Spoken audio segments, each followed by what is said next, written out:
në Shqipëri pastrohen për atë pista. Nga mëngjesi deri në mbrëmje.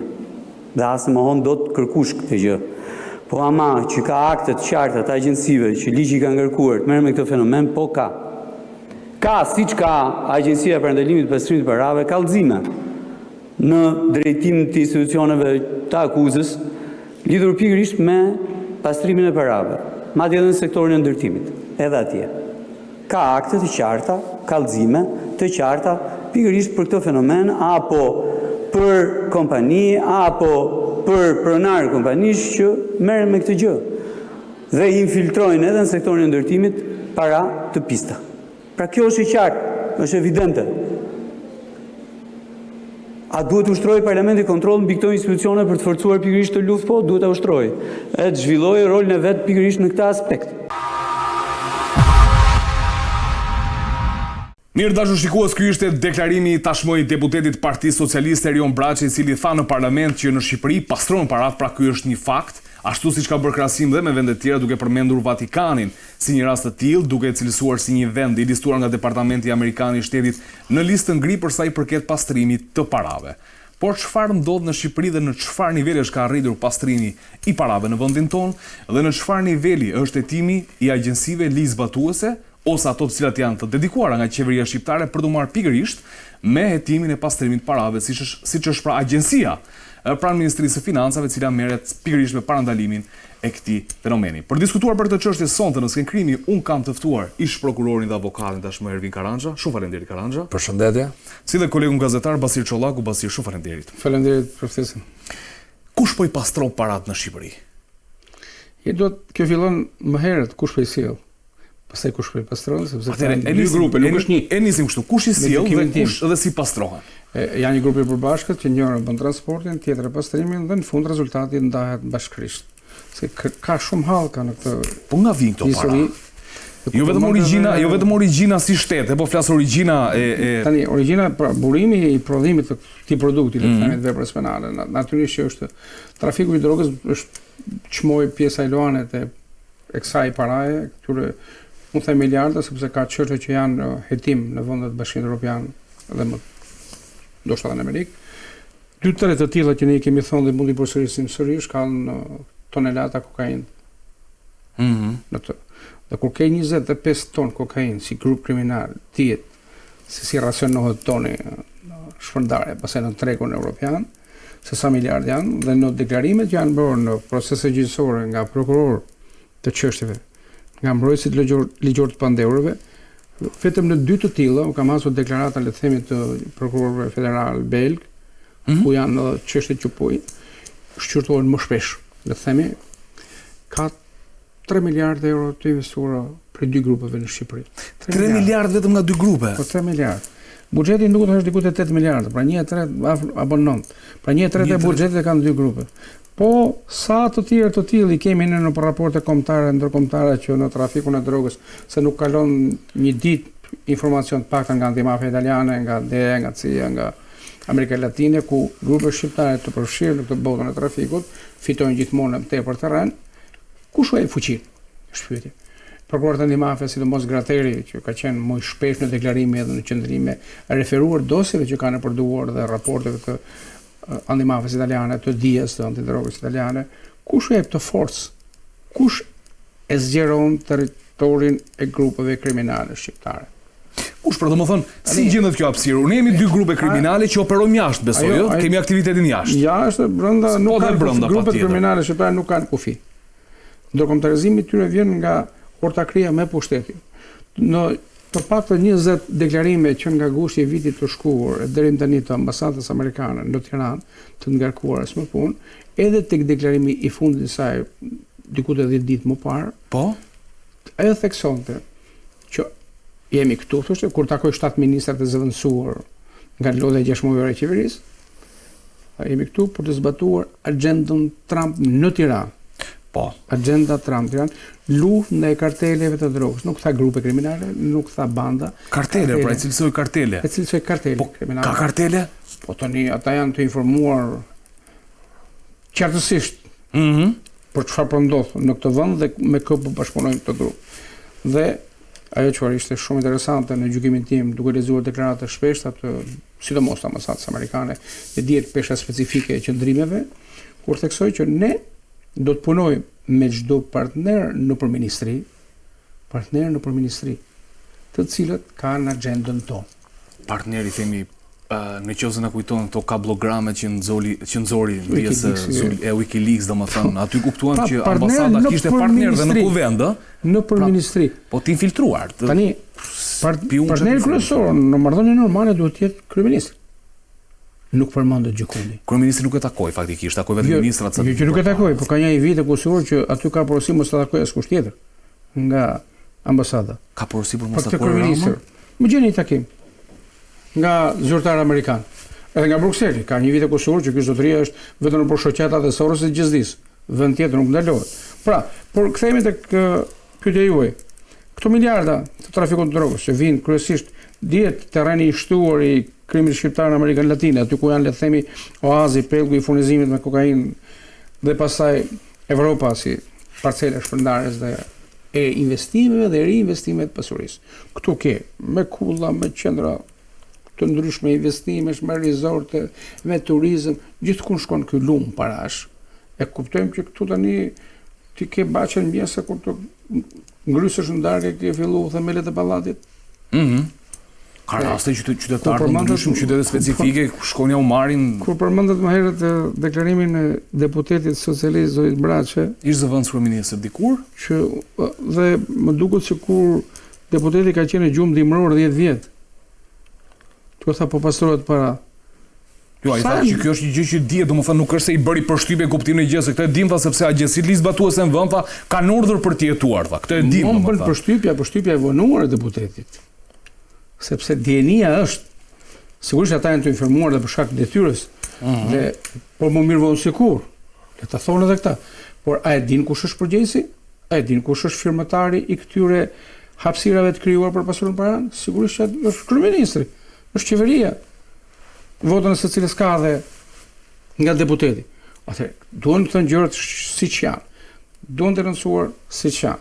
Nuk mund të thuash vetëm çarekun apo një fjalit, diçka që po ndodh, kur tashmë kjo është të e dinë gjimnazistët, të e di kushdo që ka nisur të këndojë dhe të lexojë shqip. Se pas një parave, këtu është aktiviteti ekonomik fatkeqësisht mbajtës në këmbë ekonomisë. Ka kriminalizuar ekonominë, ka kriminalizuar politikën.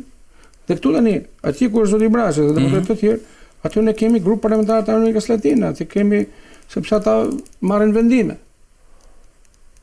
Dhe në këtë transparencë të përshpejtuar, të panxituar akoma, natyrisht që aktorët kryesorë nuk do të jenë politikanët, nuk do të jenë pushtetarët, nuk do të jenë sepse nga të dhënat e publikuar dhe nga gjithë raportet na rezulton që ata janë edhe pjesë e këtij aktiviteti e ndihmës edhe në fjallëkrimit të kushteve për të ndodhur kjo.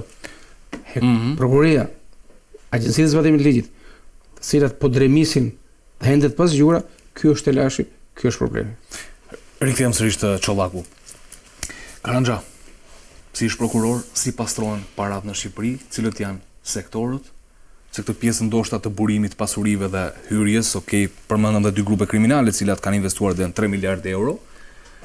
Si bëhet kjo punë? Nga raportet e ndërkombëtarëve, sepse nga raportet e Shqipërisë është këto nuk paradalin. Dhe në lidhje flasim pak për deklaratën e Braçës, se mund të flasim edhe për raportin. Po pa nisë nga aty, nuk është problem, mjafton ta shpjegojmë gjatë rrugës. Habiti, pse tani Braçë? Pse po reagon tani? Sepse ka kohë që është deputet, ka qenë zëvendës kryeministër, mos ndoshta gjatë kësaj kohe ditë një diçkaje, sepse zëvendës kryeministër. Ka dini më tepër se ka qenë konfirmosën shumë punë. Për shembull, si te rasti Nesti Angonit tek Veliaj. Kishte dalë dhe një tjetër të diskutojmë atje. Ishte Nastra Plumbja. Jo, Nastra Plumbja. Dhe ditë Timsin, ditë dalit në kufi, ditë tatime, ditë gjëra që janë persona të brendshëm që janë në shtet. Pra çfarë di Braçja? Basir, çfarë di Braçja? Basir, mos do bëhet Braçja pentito, do t'rregoj. Kjo është pyetje. E bukur kjo Karançës një penditur të brendshëm brenda majorancës, brenda një penditur është, një penditur i arratisur. Po tash se kjo thotë ka pasur kur, sepse ideja Karançës shumë interesante. Nuk është normale një antar i që është a ka mjaftueshëm informacion që i shërben drejtësisë, deputeti Braçë për të kthyer në këtë sistem. Thush që pastrohen parat. Pa duhet të jetë akuzuar për të bërë duke pasur dhe këtë cilësinë. Po pyes ju si prokuror. E dini shumë më mirë se ne. Por të kthyer ashtu siç u theksuat, do ishte e shëndetshme për drejtësinë, besoj. A duhet të jetë i hetuar të bëhet penditur, mjafton të ketë diçka dieni dhe kthehet në kallëzues pas edhe paditës. Në kallëzues të veprës penale sepse ndryshon sepse ka qenë pozicion të tilla. Se ai duhet të kryeministri vetëm duhet penditur. Në raste të caktuara zëvendëson kryeministri është i pari dhe mund t'i thotë atij ministrisë financave që këtu po. Detorie pastrimi para ose vin informacione që siklohen, se shkresat vin tek i parë, sekretari i përgjithshëm, dhe kur është zvendësi, merr informacione nga më të ndryshmet, të cilët janë edhe të klasifikuara. Prandaj digjo ose pse po edhe ose mos është thjesht një mesazh që shiko, domethënë në Shqipëri pastrohen para. Tani mu duk më tepër si normalizim, se un kam vetëm një problem me politikën shqiptare, kur fenomenet të caktuara të korrupsionit dhe të krimit organizuar, apo siç është në rastin konkret pastrimi i parave, normalizohen, pra bën dhe filma, këto e kupton? Këtë pra nuk e pranoj dot në koncept. Është e vështirë kjo Karança. Kjo më vret në kuptimin që pse do normalizuar. E dimë që pastrohet, po pra po e dim, po çfarë do bëjmë? Atë ti po pajtohesh me këtë realitet, pra ti di faktin dhe nuk ndërhyn për ndërprerje në gjendjen e paligjshme, sepse pastrimi i parave është vepër penale, neni 287 i kodit penal. Atëherë si do merren masat? Çfarë di? Madje do ishte mirë që ishte vënë në dispozicion të çdo person që di, si e din, çfarë thanë e di për shkak të detyrës apo ke informacion. Sepse vetë ai tha unë çdo gjë që ndodh në një sim 5 e marr vesh kam informacion. Çfarë informacioni ka? Dhe pastrimi i parave janë duke u nisur nga raportet e ndërkombëtarëve. Ka dhe dini për pallatet që bën në njësi, se ka dhënësi të madhe. Ose edhe aty tek njësia 5 janë bërë pallatet të dyshimta, janë bërë investime. Ka antar të vetingut që kanë shtëpi aty nga 1,5 milion euro. 1 milion euro ka një kap pallate, 1 milion euro të rrugë kosovarëve. Se rrugë kosovarëve duket sikur është larg. Rrugë kosovarëve ligë liçenit artificial. Pra del në balkon, kne shef Dajtin, kne shef liçenin, kne shef zonat e Tiranës, shef gjithë. Pra domethënë kemi edhe antar të vetingut, ndoshta do ishte edhe për zbardhjen e drejtësisë. Ka zbyt Karança? Të apelit janë aty. Ta pe kolegji Poçaçi. Edhe ky është qëllimi që këta s'duan të futen në veting, duan të kalojnë pa veting. Sepse i dalin të palarat. Dhe Braçë mund të kontribuojë edhe për këtë punë. Pra që do emërohen tash, të shkojnë tek KLG-ja, që i thotë shiko, ka filan shtëpisë. Po tani një pyetje kështu, një pyetje ndoshta se po flasim për një sim 5. Po flasim për një sim 5 aty. Një pyetje ndoshta kështu. Aty janë mbledh gjithë. Ignorant në kuptimin e gjës. A mund të spaku për çështje hetimore që mund të ketë me këtë deklarim të Braçës, për shembull, thotë tu pastrojmë parat mëngjes drektar, këtë mund ta therrasin kuptimin e cilësinë e deputetit. Cilësinë pa përgjegjësi, fakti kur ti nuk shkon në troket. Jo, aty e di, domethënë kushtetuta e u cakton që nuk marr përgjegjësi, po. Ai nuk marr përgjegjësi për ato që thot aty. Nuk marr përgjegjësi shumë bukur. E thret tjerë, ndoshta do flasë. S'do më fol. Vazhdo punë. Ka thotë me takën kryesisht që ka dëgjuar diçka. Ka dëgjuar, flet tash ka informacion, sepse është dhe i qeverisë, ishte i opozitës, se opozita po fletë nuk e dëgjon kush. Pra po del në krahun tjetër, pra në krahun tjetër të baterisë. Pra s'po bëhet fjalë, pra me që ky po flet ku ka, çka ka. Si pastrohen këto Karança? Domethënë ku i pastron një grup kriminal? Tash kemi ca para ne këtu ne të tre jemi grup kriminal, ne dhe kemi ku diun kemi 10 milionë euro. Tash duam ti pastrojmë ne këto. Ç'do bëjmë? Duam të pastra. Pastrimi i parë, gjë e parë siguria e. Se ti garancia. Nga kush? Sepse ti po nga personat me pushtet. Po. Se ti s'do kërkosh garanci nga i roje karburantit. Pra normal që do kërkohet garanci nga persona që unë do t'i investoj këto para këtu dhe do i marr. Pra do shiten shtëpinë dhe do i kem bankë. Se ky është pastrimi, shitja apartamente, vlera e madhe e tjerë. Dhe duhet garanci që këto investim kthehen. Se mos kthimi këtyre dhe ngjelja si pasojë tjera, si konflikte tashpra. Për plasë të grupeve. Për plasë të grupeve. Por duhet ndajmë diçka. Parate që vinë nga lënda narkotike dhe paratë që vinë nga korrupsioni. Se kam pyetje domethënë, kisha pyetje këto. Janë të harmonizuara. Janë të harmonizuar. Për mua si qëndrojnë në peshore këto? Kush prevalon mbi këto domethënë? Cilat janë paratë më të mëdha në tani Mendimi im personal është direkt. Parat që vidhen nga buxheti i shtetit që shpërdoron paratë e qytetarëve janë paratë të cilët i na dhen më shumë. Jo se paratë e drogës ne i justifikojmë, absolutisht jo. Një veprimtari e paligjshme që bëhet vepër penale, trafiku i drogës është një veprimtari e ndaluar nga ligji, të marrësh përgjegjësi. Por paratë e korrupsionit, njerëz të korruptuar, të cilët kur kanë filluar punë, kanë qenë, domethënë nuk u njihshin, domethënë dhe më pas gjatë punës së tyre, bëjnë ndërhyrje kirurgjikale, zgjasin ose shkurtojnë organet caktuara, bëhen me 10 shtëpi e tjerë. Pra duke ti krahasosh njerëzit, pra ti kur e nisën, nuk është ti je student, 30 qytet studenti, nuk është asgjë e keqe. Por gjatë jetës një person punon, bën një shtëpi, jemi dakord. Por ti kemi një kurb të ngritje në mënyrë të menjëhershme si ti je avion luftarak ta marrësh në pikjat, kjo ja bën mu. Pra duke qytë fytyrat, shifin ndërhyrjet që kanë bën fytyrë, që nga fytyrat duhet nisi hetimi pasuror. Ku i kanë gjetë to para që kanë bërë kaq botox, që kanë shkurtu hundën për shkak ose të ke edhe që e kanë zgjatur se kanë hund vogël, ose kanë ndryshuar, kanë sharrur nofrat e tjerë. Që këtu duhet nisi. Masanaj dalim te provat. Dhe dalim tek roli i LKBDI-s. LKBDI-ja i shef zyrtarat e lartë që kanë bërë këto ndërhyrje që cilat janë të dukshme, i kanë deklaruar ata apo jo? Ja, sepse çfarë nërojmë? Këta janë marrë vetëm me Monika Kryemadhen, me ndërhyrje shëndetësore që ka pasur, domethënë jo ndërhyrje estetike ka thënë, por janë për shkak të shëndetit. Po ti merru me të gjithë se duket fytyra qartë andi që është e ndryshuar. Pra duket qartë, pra ke pas kokën e modit të sharrur koka. Domethënë, ose po them edhe eksperti ta shikoj e shef që ka, pra duhet ndërhy i LKBDI-ja se janë operacione mbi me mira euro, të cilët sepse gjë nuk e justifikon të ardhurat. Ka gjën fare basit. Kur robi s'ka bukës, nuk i der rroga, nuk ka kohë të bëj kokën ose të sharroj veshën. Ai do të mbaj para që ta i buk, ose që të çoj fëmijët në shkollë. Fakti që ke kohë të bësh ndërhyrje estetike, fakti që ke shtëpinë të rrugë kosovarëve, fakti që ke 2-3 makina, të ardhura në bankë, tash kjo tregon që duhet i LKBDI-ja ka dështuar. Madje po them Shkëlqim Bgani, një nga antarët, një nga drejtuesit e LKBDI-s që kam diskutuar edhe herë tjetër, mban përgjegjësi. Si ka mundësi i kapi spaku? Ku ke qenë ti gjithë këto vite? Pra je bo pal, ke legjitimu pastrimin e parave. Dhe këta duhet marrin përgjegjësi për shpërdorim të tyre dhe mos kallëzim krimi. Fal pak. Edhe spaku ka si praktik pjesë e grupit kriminal. Sa janë pjesë to që po mbulojnë krimin. Se është bosi praktik jo tash. Ndoshta është ironi therrse kjo që thot Karangja dhe për ndërhyrjet estetike, por që realiteti ky është, duhen parë të gjitha aspektet. Po flisim tek pesha. Është korrupsioni apo krimi organizuar i cili po pastron më shumë para në Shqipëri? Jo, për te kësaj panoramë të thërrëtores artistike për ndërhyrjet e produktet e krijuesit, siç thamë te Karangja, unë shmoj se këtu kemi një ekuilibër që në thelb për nga kollajllëku i marrjes së paras dhe i hedhjes së tyre në depozitën e pastrimit, korrupsioni dhe abuzimi kanë prodhuar më shumë miliarda. Le të marrim koncesion, 1 kilometër rrugë që në Europë, në standard bashkimin evropian, shkon 4 deri në 5 milionë euro, këtu shkon 22 milionë euro.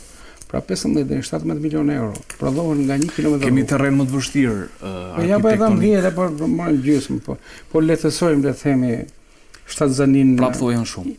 E ndërtimit. Atëherë, dhe këtu, edhe ke shërbimet që nga të teknologjisë, të turizmit, tek pastaj fillojnë edhe kriptomonedat që janë aktorë të tjerë. Pra paraja që merret nga buxheti, nga fondet publike, tani ne kemi çështje që e pandehura balluku që ka tenderuar, le të themi, institucioni drejtuar prej saj 12 miliardë euro. 12 miliardë euro. Ka qesh administrimi parave? Procedura e hetuar deri tani 11 prokurimet për cilat struktura e posaçme ka lajmëruar se duke hetuar 1.1 miliardë euro. Dhe me marzhin e hajdutlëkut të prezantuar edhe zyrtarisht, tani nga këta se këta 10% kanë pasur para 30 vjetësh, tani janë tek 30%. Dhe ky qarkullim i madh financiar. Tu ka 10 miliardë, ka 15, ka 20, ka sa duar, se një buxhet është, ne kemi GDP për diku të 25 miliardë euro, le të themi si vend.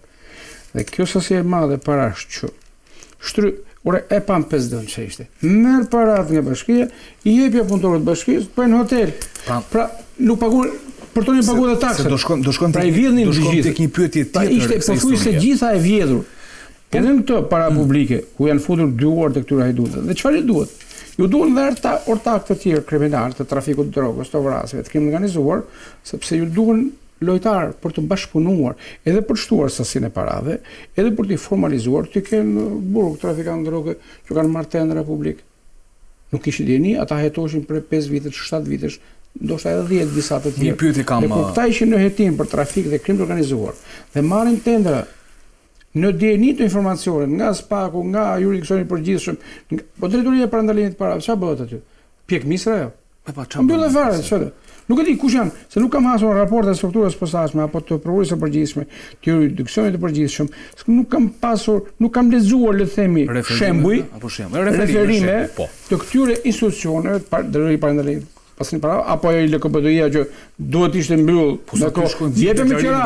Përfiton shteti më shumë taksaton me qira se sa puna që ka bërë ajo. Edhe rrogat që morin kota të gjithë, që janë gjithë miqtë e njëri të tjetrit. Do kishin përfituar më shumë taksaton me disën me qira, se gjithaj sipërfaqe.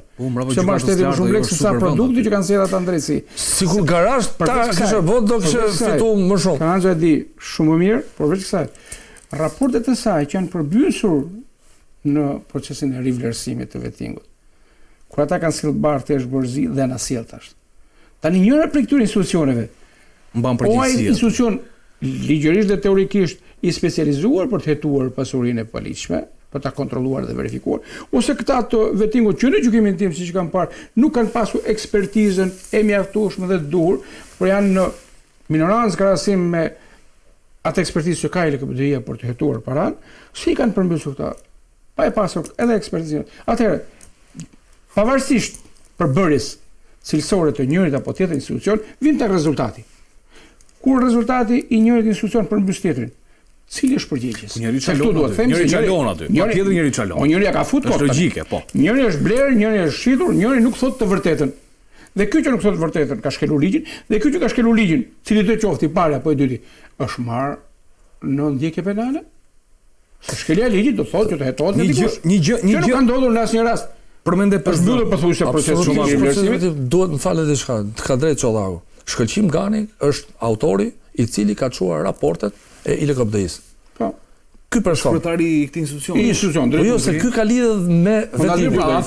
Është e vërtetë që thotë Basiri ka mbajt standarde 2 fishe. Pra aty zezën raste që ka dalë që ka zbuluar nga vettingu, pse ky njeri ka mbajt standarde 2 fishe. Dhe dyta, ky njeri duhet të marrë përgjegjësi penale, pse? Të gjithë to raportet e SPAK-ut, se ne SPAK-ut po na jep raporte, janë kaq zyrtar të lartë proceduar. Dhe pjesa e tyre më e madhe është për nenin 257A, për fshehje të ardhurash, fshehje të pasurisë. Atëherë ku je ti? Asnjë I denoncuar. Pra gjithë to shifra të larta, për shembull për vitin që shkoi ishin në basim diçka mbi 60 zyrtar të lartë, të cilët deklarojnë pasurinë. Zero kauzim ka LKPD-ja. Atëherë për çfarë na duhet ky institucion? Atëherë ku ka qenë Çimgani? Ku ka qenë Çimgani pra? Mirë, është shndrohet në arkiv. Atëherë ne këto ku është tani atëherë ne po na rezulton që këto I kanë vënë vulën korrupsionit. Këta I kanë certifikuar dhe personat që kanë certifikuar korrupsionin sot po lëvizin të lirë. Nuk I gjëm këmbë. Desh të transferohet 18 milionë euro sa taçi, që t'i binde zilja Ministrisë Financave. Sepse 10.000 euro transfer. Del puls persona lampa. Pastrimi I parave të Koza Nostës. Po Koza Nostës, po. Po Koza Nostës ka qenë. Po të dragetës, pse jo? Apo Majn Mahatën dragetën. Pse? Po ta them ka dosje që nga viti 2020, nuk se është procedimi numër 17 I 2020-s në strukturën e posaçme. Dosja ardhur nga po e ri, domethënë sa ishte hap SPAK-un atë kohë bie. 2020 ka qenë hapur se në 2019 u formuan, 2020 vetëm prokurorët e parë se kanë ndjekur. Jo, në 2019 është formuar. Dakor, pra, në dhjetor u formuar. 2020, po çka ndodhur në hetim kjo? Nga antimafia, si është interesante kjo. Ishte për takullat në qendër Tiranës që ata mafiozët e ndragetës I kishin siguruar një drejtor afër kryetarit të bashkisë, u kishte akorduar se do merren lejet dhe I donin në qendër atë. Dhe një drejtor policie atje u kishte siguruar që të punonin lisht sipas përgjimeve të publikuara gjatë dosje. Dhe ajo pjesë është tek SPAK-u. Dhe ç'do tani se kjo është po ç'do bëni të pastroni paranë te kullat në Tiranë. Po, 180 milionë euro, po. 180 milionë euro. Është ndosë kjo, është përmendur në përgjime, ka dalë pjesë përgjimesh. Po shikosh e bukur e kësaj historie shumë interesante e ndershmërisë pa kushtëzuar të agjencive tona të ligjit. Ishte bashkëpunimi me Antimafën. Antimafën sjell pjesën shqiptare këtu. Zotëri ke këto kull, janë këta burrat dhe gratë që po e pastrojnë kaq lek. Nga Ndrangeta kanë kërkuar 180 milionë euro se tira radikat. Po bukur. Përgjime, po Antimafia italiane vini di më mirë, është industria e hetimit. Janë. Dhe përgjime vëzhgime të frikshme. Në Itali brenda 2 vitesh, 3, le të themi, mbaruan të 2 shkallët e gjykimit, pra u sekuestruan prona. I dënuan? Sigurisht u dënuan dhe një shqiptar, ky besniku i partisë, që ishte pjesë e garancisë në Shqipëri. Po? Ky merrte tendra vetëm bashki, edhe në ministrin e jashtëm, kur ministri ishte Edi Rama. Ka marrë tendër, zotëria. Dhe atje është dënuar, pra më folën për në Itali me 7.2 vite mos gaboj.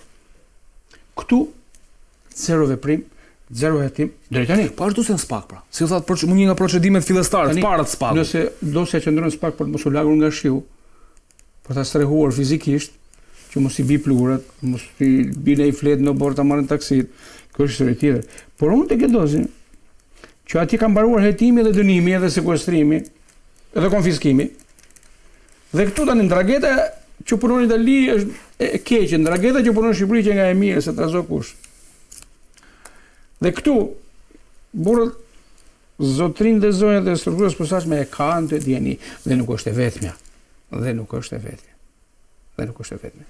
Atëherë, tani kur ti në sheshin Skënderbej nuk e marr taksi për shku akoma, te këtë tjera si do më bindesh se ke bërë këtë gjë. Se kjo është tani. Ke eko Tiranën prapë me Ndrangetën që është aksioner e Bashkia e Tiranës 4951. Atje janë arrestuar prapë Ndrangeta, atje janë arrestuar, sekuestruar, dënuar. Këtu jo. Po si ka mundësi që 51% shqiptarë që nga akullora në 49% që italianë që nga blozë zezë. Në një biznes të përbashkët, një ortakri, si ndodh kjo? Këto përgjigje cilësore, serioze, ne nuk i kemi marrë nga zonja zotërinjtë e SPAK-ut. A ka çështje tjera? Unë them me thes. Dhe kjo pafuqi e dëshmuar edhe publikisht, është një handicap që trashën ndosë sepse shtohen ata. Na ka ardhur Balluku, na ka ardhur Dhakshe, do na vinë tjera, janë të tjera aty nga Skaj që kontra Xhameti. Për ministra, për deputet, për biznesmen, për gazetar, për këdo. Për gjyqtar të vetingut. Për gjyqtar të vetingut. Për prokuror dhe gjyqtar që janë edhe në SPAK edhe në GKK. Por kjo histori e Skaj, duhet të mbyll fare kjo më duket. S'po dëgjoj më fare kështu se ka parë dosje. Ka një problem që parashkrohet rasti i Vlorës që godit nga Skaj ishte, po do bim dakord. Është metamorfoza, është një 2-3 çështje që kanë hapur, ka qenë kjo Elbasanit e Sol Qelës. Po. Edhe Qyrbja në episodin e Skaj, 3 dosje. Po vetëm para 2 vitesh kanë qenë 50 të tilla. Dhe ajo çfarë është thelbësore, nuk do ndaloj asnjë moment pa e përmendur, është fakti se në këto 50 dosje ka shtabe elektorale ku janë politikanë dhe trafikantë. Shtabe elektorale që kanë krahasitur të paktën 4 palëzjedhje në Shqipëri. Ky është problemi. Dhe ne vim te kriminalizimi i votës. Ne nuk votojmë pse? Ja shihim shtabe elektorale. Trafikanti i drogës me ministrin aty, turën të 2 palët, njëra me institucionin, tjetër me Korbaqin e Kobulës. Ne presim zgjedhjen, presim votimin, presim demokracinë, çfarë demokracia? Te kanë vu Koburën demokracisë. Rikthehem sërish Çollaku. Një pjesë e mirë e leve të ndërtimit që janë dhënë këtu Karanxha, të cilat kërkojnë sigurisht firmën e kryeministit si kryetari i Këshillit Kombëtar të Territorit, janë dhënë paktën çka kemi parë në media nga le të themi ulumtime, se nuk po i quaj investigime të kolegëve gazetar, janë dhënë ndoshta edhe te kemra të cilët kanë pas një lloj lidhje me grupe të ndryshme kriminale. Mendoni se ka ardhur momenti për të bërë një lloj vettingu përpara se të jepet një leje ndërtimi te kemra specifik, të paktën të kërkojnë informacione nga agjencitë ligjzbatuese që çfarë aktiviteti ka, kush është, si është, që për të miratohet. Sepse çfarë po bëjnë? Po marrin vetëm lejen e ndërtimit, si të fortë që janë, marrin vetëm lejen e ndërtimit, ja, marrin lejen e ndërtimit, merrin një çuna dhe vazhdoni ndërtoni, se unë s'kam lekë tash. Ndërtoni dhe më jepni çam takon. Si bëhet kjo punë? Tani unë për raste caktuara, ka informacione, për raste caktuara, unë nuk jam për hetim masiv. Pra se ke biznesmen ndershëm, të cilët me punën e tyre, me djersë të ndërtuar dhe vazhdojnë ndërtojnë me djersë. Ndërtojnë dhe janë kushte shumë të vështira, sepse shkelja e konkurrencës në treg, kur tjetri fut parat që nuk janë parat pastra, dëmton dhe konkurrencën treg, sepse një ndërtues i ndershëm ndërton me paratë e investitorëve. Dhe kush janë investitorët? Investitorët janë blerësit, ata që blejnë, që japin para, ky pagun punëtorët. Kurse një tjetër që vin parat nga rrugët e zeza, ky e ka pallatin të marum. Se i ka lekët gati, ky vetëm lekët hullë, betoni janë gjithë, domethënë janë gjithë me në kontraktor janë në rregull. Kurse këta që janë ndershëm janë kushtet vështirësi. Prandaj duhet kemi shumë kujdes në etiketime, pra duhet merremi konkretisht ku ka informacion që mund pastrohen parat, sepse po t'i hym të gjithë historive, pastaj këtu domethënë dëmtojmë ekonominë tonë. Ke biznesmen ndershëm mund të kenë një debi që kanë ngel, sepse tash duke qenë i ndershëm, domethënë duke qenë korrekt me njerëzit mund të ngelesh edhe minus. Pra ligu i do njonin ke ngel, dhe duke dalë të palarën thojza që janë për shkak të detyrës, mund të jesh debitor diku. Të publikon ty të prish të shkatron biznesin përfundimisht. Prandaj vettingu ose kontrolli duhet bërë për raste specifike kur ka informacion. Për shembull ka ardhur nga Italia. Përgjimin filan ku, aty po çoj forcat. Po jo kotësh. Jo, dhe unë për shembull ja Tirana sa e modhesh, shohim kët pallatin këtu, lëshoju këtë. Absolutisht jo. Ishin me emra, ishin të identifikuar. Ata kur janë të identifikuar, kur janë të identifikuar që ne e dim ku është, e verifikojmë tani provohet, pa e paragjykuar sepse mund të ketë edhe shkartisje. Pra ke një pjesë, nuk janë gjitha pjesë. Duhet të hetohet. Prandaj çfarë e pasët, çfarë e pisët, sepse kemi edhe shpërzim. Lexoj një rast nga kryeministri i Tiranës. Gjen gjithmonë prova për këta doset e pranë ne zgjem asnjëherë prova. Se si në dy raste që diskutuam, nuk janë dashamirës. Italianët nuk janë dhe dashamirës për ne. Dhe e di pse më çuditi fakt, më falë pasi. Jo, për çështën përbashkë ata kanë dënuar. Neve themi Greqia, Serbia e tjerë. Neve gjitha provat që po vinë kështu, sa raste kanë ardhur nga Greqia për sekuestrim, se këtë shqiptarë në Greqi.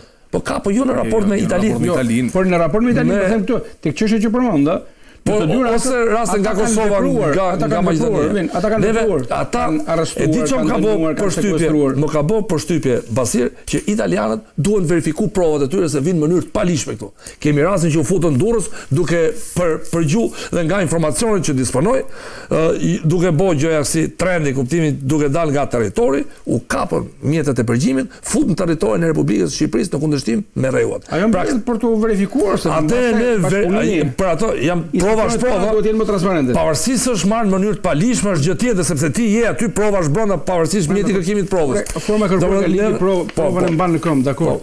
Sepse edhe Sky ECC-ja domethënë e diskutim të disa vende të Evropës nuk e përmend. Nëse Sky ECC-ja thotë, ministri Filan ka bërë këtë gjë dhe gjëja është bërë. Atëherë duhet të verifikohet dhe kjo është si indicie që ti të bësh hetimin. Këtë po them pra, për këtë për rastet, pra të ka ardhur një indicie qoftë palishme, është si materiali i shërbimit. Domethënë që të ka ardhur një material që se provon që s'mund ta përdorësh, dhe ky material ty të lokalizon objektin se ku do sekuestrosh. Pra ti e lokalizon atë dhe shkon aty. Për shembull s'mund të hysh gjithë informuese gjëja. Informuese në lloj. Por s'duhet ta abuzohet sepse te italianët me thon drejtën, un kam rezervat e mia për italianët. Jam dakord për raste konkrete në të cilat ata në pjesën e tyre kanë vepruar, më kanë dënuar, kanë arrestuar, kanë sekuestruar. Nëse është nga dosjet hetimore është gjë tjetër, por informacione për shembull, unë e quajt papranueshme raportin e shërbimit sekret italian të çuar në parlamentin italian. Në senat. E di është bërë politik si për me na nxi vendin tonë. Ta nxorën shqiptarët më të fortë se Koza Nostra ndër. Neve kemi pjesën tonë trafikut në drogës, është e vërtet. Ajo 25 tonë që atje. Po ato kalojnë me tonelata të tjera. Ne jemi kotëre. Ne i bëjmë qefin vetës, jemi kot në raport me Koza Nostra atje. Nuk kemi të lexoj një të kryeministit. Kemi atë pjesë që na thon ato. Ne kemi pjesën tonë, po jo atë sa thon ato, që kemi kalu Koza Nostra dhe dalëm parë. Karanja, më thuaj sa kilogram drogë janë sekuestruar në Durrës për 5 vjet e këtij. Nuk punon skane. Faleminderit. Lexoj një reagim të kryeministit Edi Rama për sa i përket çështjes ndërtimit dhe pastrimit parave dhe thot, është një sektor që merr në mënyrë të vazhdueshme goditje, sulme dhe balde që lëndon një numër të madh protagonistësh të tij. As nuk e vënë në diskutim që edhe në sektorin e ndërtimit, si në çdo sektor tjetër, ashtu si kundër në Shqipëri dhe në vende të tjera, përfshirë dhe vende që na bën leksione neve, ka probleme. Neve dhe probleme që patjetër që janë më të mpreta në disa raste se sa janë në vende të tjera. Jo çdo gjë në sektorin e ndërtimit është e pastër e qartë si drita e diellit dhe e çmuar si djersa e 10 mijëra njerëzve që japin jetë këtij sektori.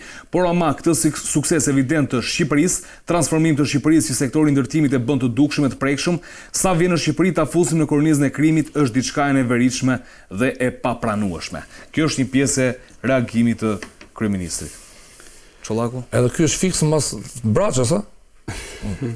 Jo, të flas njeriu që firmos pastrimin, se nuk shef pastrimin, s'është vetëm verbri fizike, politike, diplomatike, por është një ligësi ndaj vendit tënd. Nuk shoh se kjo qeveri se çfarë ka prodhuar si alternativë për ekonominë, përveç se para së pastruar, të krimit organizuar, të bandave. Do futem pastaj te kriptomredhat dhe histori tjetër ku pastrimi ka qoshën e vet, aneksin e vet dhe peshën e vet.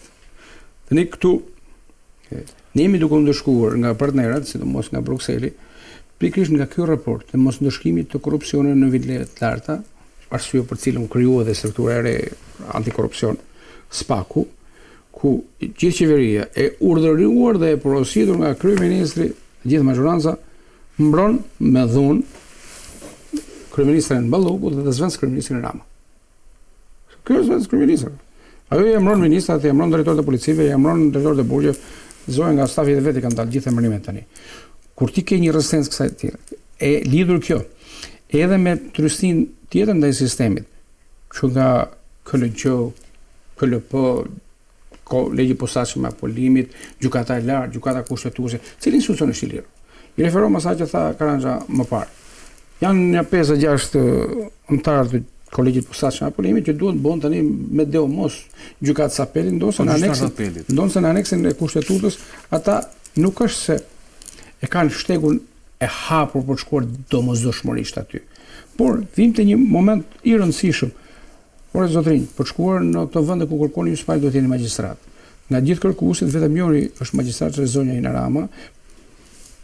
4 të tjerë nuk janë, edhe më që kanë parë në dokumentacionin, nuk kanë as mesataren kriter kushtetues për të shkuar në shkollë për ta mbaruar, pastaj për të pretenduar. Ndërsa zonja që është magjistrate ka një handicap tjetër, që është publik, është juridik duke u shqyrtuar në gjykat, ku gjyqtar ish koleg të saj i kërkojnë shërbimit informativ shtetëror të dhënave zyrtare sepse ka qenë e rekrutuar për nga publikimet e ndala. Me pa fjalë spiona pasër, spiona dhe spaj. E rekrutuar. Dhe spaj dhe spiona. E papërputhshme me çdo lloj detyre tjetër. Dhe gjykata nuk jep të informacion. Pra edhe kjo ka paparësisht. Unë kam lexuar atë vendim që thoni ju përsa i përket zonjës Rama dhe shërbimi informativ i shtetit. Refuzon të jap përgjigje. Dhe argumenton përse refuzon ta jap këtë përgjigje se ka publikisht, po gjykata zoti javën. Është bazuar. Kjo është çështje kombëtare. Gjykata jo, po kërkon një individ. Po si jo një individ. Gjykat. Po individi nuk e kërkoi te sheshi Skënderbej. As te Zoguzi. Individi tha gjykatës, kam këtë dhëna. Dhe ti mund të thuash që kjo është një sekret shtetëror është? Dhe ke pas përvojë përgjithshme më. Ka një ajo ka i problem fal. Kjo është problem. Atëre, unë këtu dua të marr pak rol argumentues në këtë histori, sepse thashë kam lexuar vendimin e di kërkesën dhe çfarë ka ndodhur. Publikimi i të gjithë atyre listave nga hakerat iranian.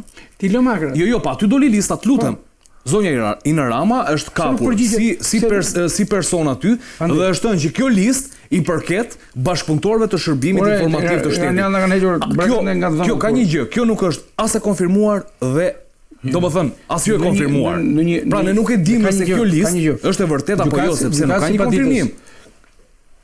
Ndaj të paditurës, ajo është vendimarrëse për profesionin, për jetën dhe për fatin e saj. Nëse unë jam në institucion publik me rëndësi të madhe vendimare dhe jam i kapur nga një shërbim që vendas aty unë nuk jam për të detyrë. Është konfirmuar kjo, se këtë dua të di. Ajo lista që doli, është konfirmuar që janë nuk më intereson lista. Më intereson kërkesa. Sjellja institucionale e shërbimit informativ ndaj gjykatës.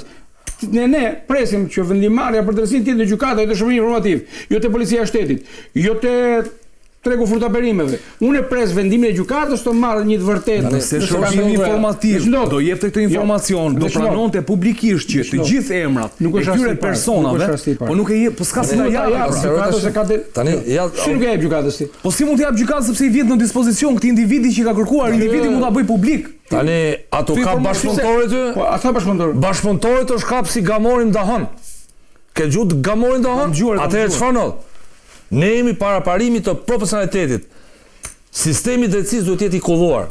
A le të me sigurim se pastaj në 28.f i ligjit numër 96 vitit 2016 përcakton qartë ndalohet bashkëpunëtorët e sigurimit aktual. Po, një pikë para dhe bashkëpunëtorët e sigurimit shtetit nuk duhet të jenë pjesë e sistemit të drejtësisë. Por ne dalim të rastë fjalë. Bëhet fjalë për rekrutim të kohëve të fundit. Madje shiku, duke cënuar të drejtat e qoftë prokurorëve dhe gjyqtarëve, por dhe aty ku synon se nesër do futet spionet e gjykata apelit ajo, do spionoj shokët atje. Do të çoj dosje bashkëpunimi. Marrim një rast tjetër. Ka për spionu shokët atje. Nëse zonja shkon te gjykata e posaçme e krim dhe korrupsionit, ai ka ndor përgjimet pranë Po na pra, shiku ka fut bashkëpunëtorin e vet atë. Ç'bën me këtë informacion? Pra në çështje që preken sigurinë kombëtare zotëri. Dhe këto detyra janë shumë delikate. Dhe por mirë, nuk ka njëri tjetër që është jashtë këtyre rrethana. Por shiçi mund thotë në arkivin tonë, në njëra të tjera, ky pretendim ndaj kjo gjykatës, ndaj zonjës nuk ekziston dhe nuk ka të dhëna. Pse nuk thotë nuk ka? Basirun vetë të thash, sepse që është dhe pak marrëdhënie mes as nuk e ka pohuar, as nuk e ka mohuar. Sepse në të dyja rastet shërbimi informativ i shtetit në këtë histori goditet në të dyja rastet këtu. Shërbimi informativ thotë që unë nuk t'jap përgjigje, unë si kallëzues të bëgënjen. Po e mbron. Po ti nuk e konfirmon dot të që thua. Na di që po e mbroj. Pse bëhet palë me njërin nga subjektet shërbimi informativ, ndërkohë që duhet t'ja besoj informacionin gjykatës dhe gjykata unë e kam informacionin, nuk e vend në pozicion as paditësit, por në bazë të informacionit zyrtar veproj mbi subjekt. Sepse ajo ajo ka një problem tjetër. Po vetëm pak kohë ta. Para disa ditësh Ina Rama dhe Sokol Çomu, dy anëtar të KPA-s, kanë shkuar duke ushtruar ndikim të palishëm. Ishte një shkrim i botuar në një portal. Kanë shkuar te Këshilli i Lartë Gjyqësor duke ushtruar ndikim të palishëm te anëtarët e Këshillit Gjyqësor me qëllim i tha na pranoni tha të bërë gjyqtar apeli? Të bërë gjyqtar apeli dhe mos ta fusnin veting. Sepse ne jemi dakord futu, takon futu, sepse kështu thot ligji, emrohet pa. Ata pretendojnë se u bërë veting nga parlamenti. Ndërkohë, çfarë ndodh? Pse nuk duan veting ajo? Se këtu na lind dyshimin e si analist. Ore futu, bravo, qoftë shko futu. Ti ke frikë nga vetingu. Tani. Pse kanë frikë nga vetingu? Kanë frikë dhe përgjigjja është kjo. Ina Rama ka qenë prokurore e përgjithshme dhe ka qenë bashkëpunëtore e shërbimit sekret. Ina Rama ka gisht në shkatrimin e shumë çështjeve të sistemit të drejtësisë dhe po i përmend. Shkatrimi i dosjes së 21 janarit. Nuk janë hetuar zyrtarët e lartë vitin 2011 që kjo ishte prokurore e përgjithshme. Fakti konstatuar nga gjykata e Strasburgut, ku për çuditërisht ka qenë ministri i brendshëm Lulzim Basha. Kemi çështjen Durrës Kukës. Po ministri Lulzim Basha, ministri i transporteve, Ina Rama e kanë nxjerrë çështjen jashtë afatit dhe ka qenë prokurore përgjithshme. Kemi sot rastin e diskutueshëm të Kosta Trebickës, që nuk është hetuar prapate. Pra një grup thotë është vrasje. Kosta Trebicka? Po pra, një grup thotë është vrasje, një është pse se ke hetuar siç duhet rastin e Kosta Trebickës? Kemi rastin e pronave të Kavajës, të përfshirë në akte korruptive zyrtar të lartë shtetit të asaj kohe. Pra, po dali që kjo ka qenë bashkëpunëtori i Shikut, i bi që shërbimi sekret ka drejtuar prokurorinë shqiptare. Ka drejtuar prokurorinë shqiptare dhe është skandal akoma më i madh. Nuk është vetëm skandali vetingit, por edhe vetingun. Ka kontrolluar vetingun dhe shërbimi sekret ka shkarkuar gjyqtar dhe prokuror me informacione nga Shiku, ndërkohë që Ina i bote vet. Ka edhe diçka tjetër. Po. Nëse zonja Rama edhe katër tjetër i nënshtrohen vetingut sipas të njëjtit standard që janë kontrolluar tjerë, jo sipas standardit parlamentit, sepse surrogato. Çfarë duhet bëj? Shërbimi informativ edhe DSI-k-ja, të dy këto institucione duhet të depozitojnë tek struktura e vetingut raportet e tyre për personat përkatës. Dhe shërbimi informativ në këtë rast është i detyruar ti thotë që është vetuesit, rivlerësuesit. Çfarë marrëdhënie ka kjo zonja? Është njeriu jonë, e kemi tonë këtë. Dhe kjo është, le të themi, rruga dytësore që kërkojnë të aty hapin për të mos shkuar tek e vërteta. Prandaj falet edhe diçka, Klodian Brau, prokurori i Spagut, më fal ndjes. Duhet shkoj menjëherë dhe Spagu të sekuestroj pamjet filmike të KLG-s dhe të shikoj çfarë ndikimi të palishëm kanë ushtruar ato dy. Sepse qëllimi është shmangja e vetingut. Dhe ne na lind dyshimi, pse do merr shmangti? Kur është ligji kështu ç'bëhet? Pra si punë një makine, thot policia, pse e kapë ato me armë, bën televizje dyshimta. Edhe këtu, pse shkoti? Dyshimi pse më qifesh? Atëherë del. Do me më qef spionllikun. Kjo, edhe pasuri, po spionlliku është i pari. Kalojmë në një çështje tjetër, sepse kjo që po diskutojmë është një histori aq interesante, aq edhe komplekse, do na hante një emision tjetër. Këtu jemi e bëjmë edhe ju e dini që nga unë keni gjithë një garancinë. Andi kush është spion, nuk është fajon anda. U kapi iraniani, thuj çfarë dushti. Se ne s'kishim për të marrë vesh. Çfarë komune pasi doli fytyra aty me? Të ka dalë fytyra me? Dhe janë dhe tjerë. Emri nonës, emri babës, e ke aty bre. Ku e di shoh se ka emrin e babës?